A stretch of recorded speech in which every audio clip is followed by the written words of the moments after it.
Bienvenue sur ce tuto Lumiscolaire consacré au filigrane. Pour éviter les captures d'écran sauvages en fait sur vos galeries en ligne, nous vous conseillons de toujours appliquer un filigrane sur vos photos lorsque vous les vendez en ligne. Donc pour ça, on a une fonctionnalité intégrée à la plateforme Lumiscolaire, donc qui se passe dans le menu filigrane. Donc le menu il est sur votre gauche, vous cliquez sur filigrane et vous vous retrouvez ici.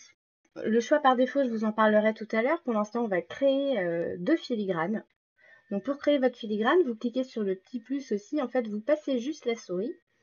Et là, on vous propose 2 types de filigrane. Vous avez le filigrane en forme de croix ou alors un filigrane image. Donc là, c'est vous qui allez importer votre propre image. Donc là, on va commencer par le filigrane en forme de croix. Donc là, vous voyez sur donc la partie droite de votre écran, vous avez tous les paramètres que vous pouvez changer. Et là, sur la partie gauche, vous avez en temps réel le rendu, donc sur une image test. Donc, vous pouvez lui donner un nom. Moi, je vais juste mettre croix 1. Donc là, vous voyez, c'est la petite croix là, elle est vraiment toute fine, fine, fine. Hein. Donc, vous pouvez changer la couleur. Donc, je vais mettre en rouge, hein, c'est juste pour vous montrer. L'opacité et bien sûr l'épaisseur.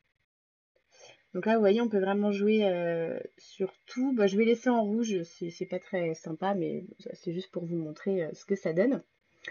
Donc là, vous voyez, mon image de test, elle est en mode paysage. Là, je sais que pour mes photos scolaires, j'ai quand même pas mal de photos en mode portrait. Donc, je vais changer mon image de test. Donc, je clique juste ici. Je vais chercher dans mes photos. Ouais, ça c'est bon, c'est une image en portrait.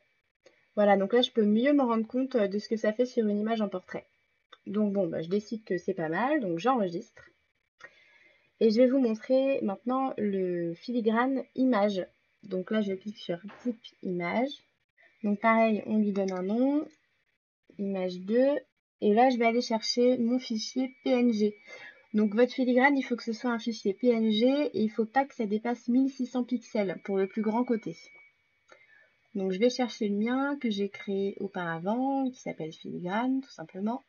Je l'ouvre et là, vous voyez, il est juste là en fait. Donc là, pour l'image, j'ai un autre paramètre qui s'appelle emplacement. Donc je vais le mettre au centre. Opacité, je vais mettre au max parce que je veux que ça se voit bien. Et j'enregistre. Donc pendant que j'ai créé mes 2 filigranes, je vais pouvoir vous parler du choix par défaut. Donc là, le choix par défaut, je vais le définir aujourd'hui pour la photo en mode visionneuse. Donc les photos en mode visionneuse, ce sont les photos ici. Hein. Vous voyez, là j'avais un filigrane déjà avant. Donc là, pour les photos en mode visionneuse, je vais mettre l'image. Et là, ensuite, il y a pour les téléchargements web. Donc là, téléchargement web, hein, vous savez, sur l'Uniscolaire, vous pouvez proposer le téléchargement de vos fichiers. Donc, vous pouvez mettre en filigrane. Bon, moi, je ne vais pas en mettre. J'enregistre. Donc là, c'est un choix par défaut, c'est-à-dire que ce choix-là va s'appliquer à tous mes prochains projets. Donc là, pour mes projets qui sont en cours, pour appliquer un filigrane sur mes photos, donc je vais dans mon projet qui est en cours, là, celui-là. Je clique sur filigrane. Et là, vous voyez, je peux choisir donc les filigranes que j'ai créées. Donc là, photo du site, donc c'est des photos en mode visionneuse. Je vais choisir l'image. Et téléchargement web, je ne choisis rien. Donc là, on vous prévient, hein, dès l'instant où vous mettez un filigrane sur des photos qui sont déjà chargées, ça peut prendre un peu de temps.